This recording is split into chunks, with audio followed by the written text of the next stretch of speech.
yes, my name is Junior, because I've looked around and in the studio audience tonight, I've noticed that there's one or two of you that don't have West Indian parents, okay? So let me tell you a little bit about myself. When West Indians name their children, they like to give them names which mean something. I've got a nephew called Kamal. His name means light from heaven. A friend of mine is called Eshe, and her name means to have abundant life. And the name Junior means we could not think of anything to call you. So we named her after your daddy.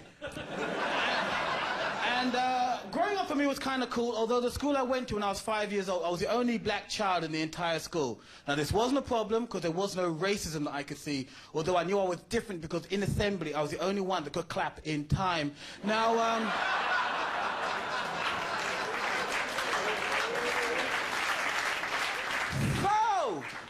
So let me find out something, right? I'm looking around at some people that, as soon as I walked on stage, right, a lot of guys are like, well, she's with me. Guys, no matter what you hear about black men, I cannot pregnate your girlfriend from the stage, okay? So don't worry. I can try, but no, It's good being up here. How you doing? This is good. This is good for me because it's not, you know, to get out of the house and get away from London because I have got to confess, I recently broke up with my girlfriend. Actually, she dumped me, to be honest with you. No, I don't want sympathy. It's sex for free I want, you know. She broke up with me because she found out I was going to present a new program based on her. It's called Can't Cook, Won't Come. And I was trying to be romantic, you know what I mean? And so doing this job, I do travel around a lot because with an act like mine, you can't stay one place too long. I was over. Has anybody ever been out to Dubai? Yeah?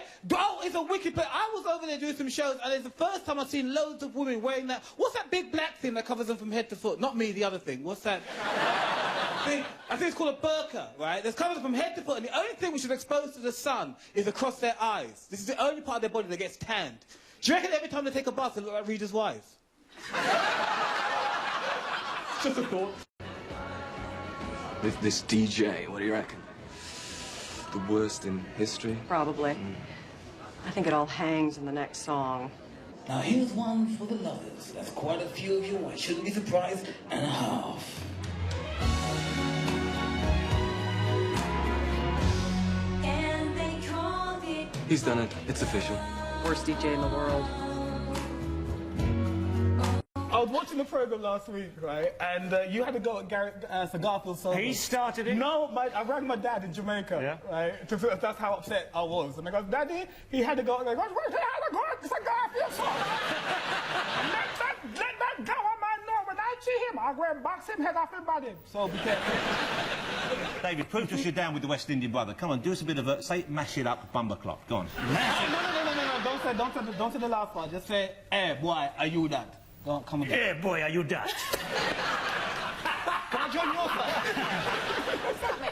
It's Welsh, David. Mash it up, mash it up. What does that mean? Huh? Hey boy, what does that mean?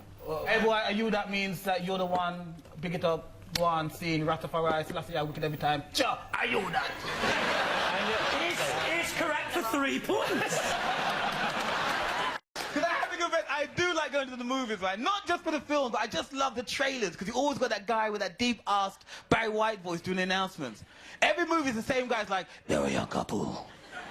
They met. They fell in love. They were on a boat. It sank. And I need to know, does this guy talk like this all the time?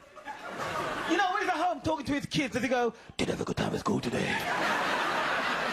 If he walks into McDonald's, does he say, I'll have a Big Mac and fries, please? Whenever he's making love to his woman, does he go, I'm coming. Soon.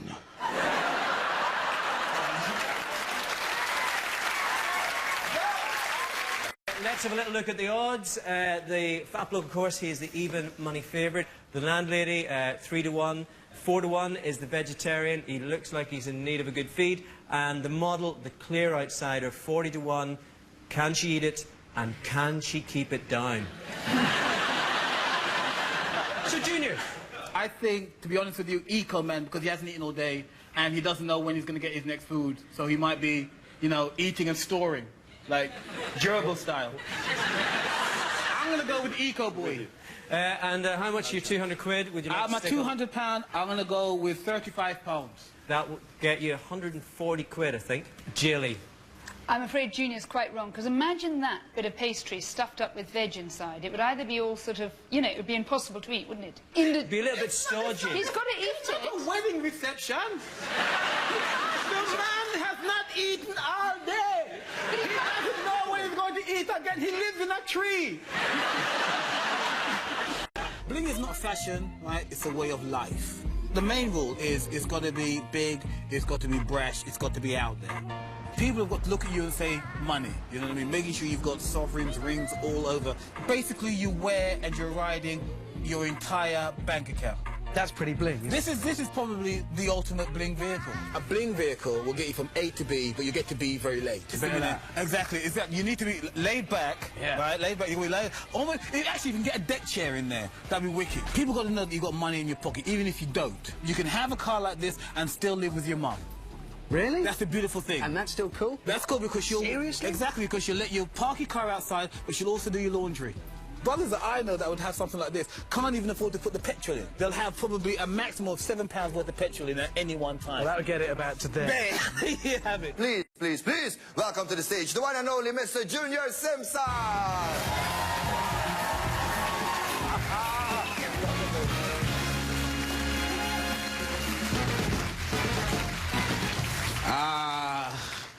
Hello. That's all the Dutch I know. Good evening. It's nice to be here in Rotterdam on Dutch television. Hello, people. I live in London, which is now the most expensive city in the world. This is true. We finally beat Tokyo. Well, hey. We were going to celebrate, but we couldn't afford it. And I live in a part of London which has got a lot of black people in my neighbourhood. It's a place called Hackney, or as the police call it, target practice.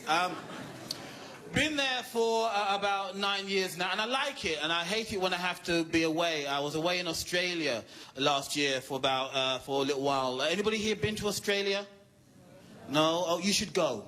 It's very lovely, but it's a bit messed up. I went out there and I was excited about going over there and until I actually found out I was flying from England to Australia on Qantas economy. Because apparently in Australia, they don't know who the hell I am. Kind of annoyed me, but I let it slide. I'm thinking to myself, it's a long flight, let me prepare myself. So I made myself some fruit salad to eat on the plane. I got down to the airport in London and they actually upgraded me to business class. Because at Heathrow, they know who the hell I am. And also I told them I was Lenny Kravitz's uglier brother. Now, I don't know about other airlines, but on Qantas business class, they like to feed you until you shit yourself. I land in Australia, I've forgotten all about my fruit salad. Now, in these times of security alerts and terrorist attacks, they X-ray your luggage, fair enough. But in Adelaide, right, in Australia, they're not looking for knives, guns, or explosives. No, they were looking for fruit.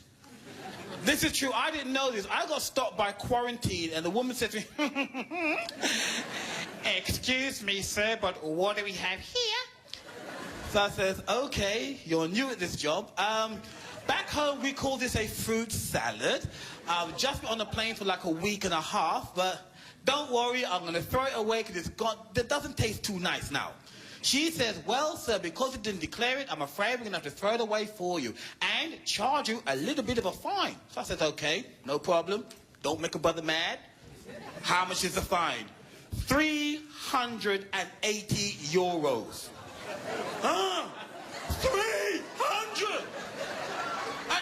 That's a lot of money! Jodie Morris came on and explained the trombone celebration. This year, once again, we all went on holiday together.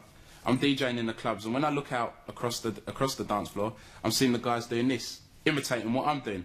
So we decided at the end of the night, well, maybe that should be this year's celebration. So out with a trombone and in with a DJ, as like half of them are frustrated DJs anyway. What's there to be frustrated about being a DJ? You play a record. That's all you do. You take a record out of the sleeve, you put it on, put the needle on, check it, and it gone. Get a job. Hello and welcome to this year's First Cut, and the first of 2 programs showcasing the work of new filmmakers from across the region.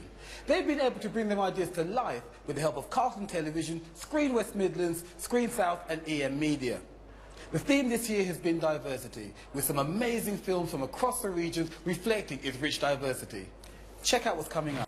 These were two of Russia's top fighter pilots, and today they probably washed windscreens at traffic lights. We're in France at the Paris Air Show. This is where military superpowers get together to show off their fighter jets in the hope that some third world country will deplete their entire savings to buy one. Well, we're so impressed. We wanted to show such maneuvers that no other aircraft in the world could perform. And what do you call this maneuver? Well, not so good.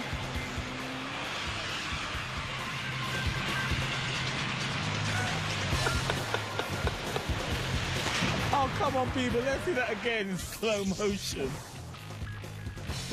The pilot slammed the tail of the plane against the ground. Flames erupt. The pilot and the co-pilot decide it's time to bail, and then boom, they're out of there. I saw the seat leaving the plane, and then when under the parachute, I saw the plane hitting the runway. It just hit the runway, and then the next moment it was burning. Nice sales pitch, guys.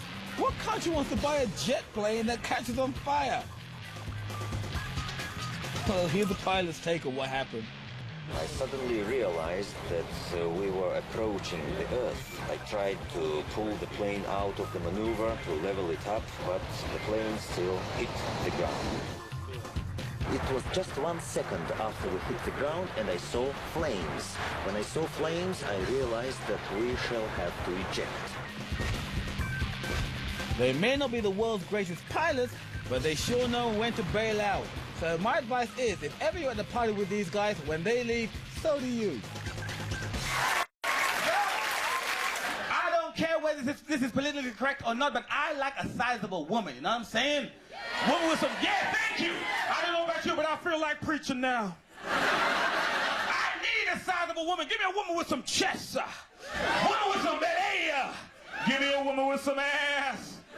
For too long, women have been complaining about the size of your ass. Baby, if you got a big ass, celebrate that ass. I used to go with a woman whose butt was so big she had to back into room. You know what I'm saying? No, but I like that because I'm not a small guy. You know what I mean? I need a sizable woman because to me, sex is a contact sport, right? I need a woman that can take a pounding, right? Someone that's built, someone like Renee, Animal Bill's flatmate Renee. Have you seen her? Woo! Or Xena, the warrior princess.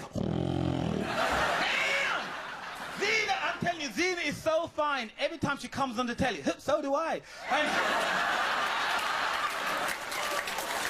But what I'm saying, ladies, if there's somebody out there that you like, right? Someone that does it for you, someone that can float your boat, okay?